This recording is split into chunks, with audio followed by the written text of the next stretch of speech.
متاثرین سوات کی امداد کے لیے عطیات جمع کرنے کی غرض سے برطانوی تنظیم اسلامک ریلیف نے لندن میں ایک عشائیے کا اہتمام کیا تھا۔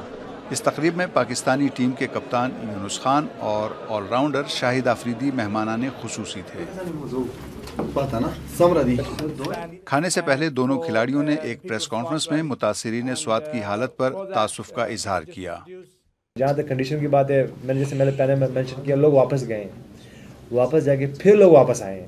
اس کی وجہ یہ کہ کیونکہ اس دوران میں جہاں وہ جتنی تھوڑ پھوڑ ہو چکی ہے وہاں پہ اب کچھ بھی نہیں ہے، جن کی فصلیں تھیں وہ ختم ہو چکی ہیں۔ یونس اپنی آنکھوں سے دیکھ کے آیا، وہیں کا رہتا تو وہیں ساری رپورٹیں اس کو ملتی رہی ہیں۔ میری اور یونس کی یہی بات رہی ہے کہ یونس کچھ نہ کچھ کرتے رہنا چاہیے، ہم کریں گے سوات کے لیے کوئی میچ، یونس سے کم میچ کھیلیں گے، چیریٹی میچ بھی ہونا چاہیے۔ جو ان کے پلانز ہیں اسلامک ریلیف والوں کے، ان کے ساتھ میں نے چلنے کا زندگی بھر کا انشاءاللہ وعدہ کیا ہے، ان کے ساتھ چلتا رہوں گا۔ ان کا کام مجھے پسند آیا، ان کی ایفرٹ مجھے پسند آئی ہے، تو میرے خیال میں ان کے ساتھ ہی ہوں، میں جو یہ کہیں گے وہ میں کروں گا۔ صوبہ سرحد کے مالاکنڈ ڈویژن میں شدت پسندوں کے خلاف فوجی آپریشن کے نتیجے میں 20 لاکھ سے زیادہ افراد کو نقل مکانی کرنا پڑی۔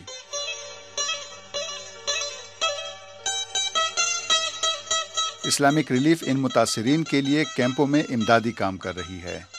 بچوں پہ ہم نے فوکس کیا ہے، تقریباً 70,000 بچوں کے ساتھ ہم نے مل کے کام کیا ہے، اور ان کی ہیلتھ، ان کی ایجوکیشن، ٹراما کاؤنسلنگ، خاص کر وہ بچے مینٹلی بہت ڈسٹرب ہوئے ہیں، جو انہوں نے دیکھا، انہوں نے زندگی میں کبھی ہیلی کاپٹرز اور توپس اور یہ جو ٹینکس وغیرہ نہیں دیکھے ہوئے تھے، تو کافی وہ رات کو آدھی رات کو اٹھ کے جاگنا اور اچانک رونے شروع ہونا، چیخو پکار، یہ ان بچوں کے دماغ میں تھی۔ اس آپریشن کے دوران سوات میں بچے ہی نہیں بڑے بھی شدید ذہنی اور نفسیاتی اذیت کا شکار رہے ہیں۔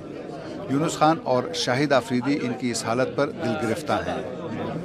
دیکھیں، جس طرح آپ کو پتہ ہے کہ پٹھان، آپ خود بھی پٹھان ہیں، تو ہمیں بڑا مشکل ہوتا ہے ہاتھ پھیلانا، اور خاص طور پہ ہماری عورتوں کو اور ہماری بچیوں کو، کیونکہ وہ مر جائیں گی لیکن آپ کو پتہ ہے کہ نہ وہ گھر سے نکلتی ہیں، نہ وہ برقعے سے بھی نہیں نکلتی، گھر سے تو دور کی بات ہے۔ تو اس لیے یہ وہ چیزیں تھیں، کیونکہ میں خود وہاں سے ہوں، شاید بھی نارتھ سے ہے، تو ہمیں لگا کہ اگر کوئی ہمارے لیے بولے نہ بولے، ہمیں ضرور بولنا چاہیے۔ جو سچویشن اس وقت سوات کے لوگوں کی ہے، تو اوبیسلی ہمیں ضرورت ہے اس وقت کہ ہم ان کی ہیلپ کریں، اس لیے کہ 12-13 سال سے میں پاکستان کے لیے کھیل رہا ہوں، اور جو پاکستان سے اللہ تعالیٰ نے مجھے عزت دی ہے، تو میں چاہ رہا ہوں اس عزت کو میں ان لوگوں کے لیے قربان کروں جن لوگوں نے مجھے شاہد آفریدی بنایا ہے۔ تو میرے خیال میں ان لوگوں کے اس وقت یہی رائٹ ٹائم ہے کہ میں ان کی ہیلپ کروں۔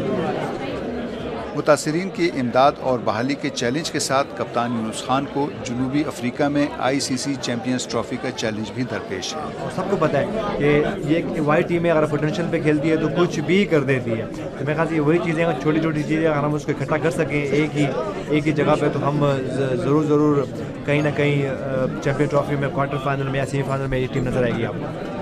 اسلامک ریلیف کو توقع ہے کہ وہ شاہد آفریدی اور یونس خان کے تعاون سے متاثرین سوات کے لیے 5 لاکھ پاؤنڈ سے زیادہ رقم اکٹھی کر لیں گے۔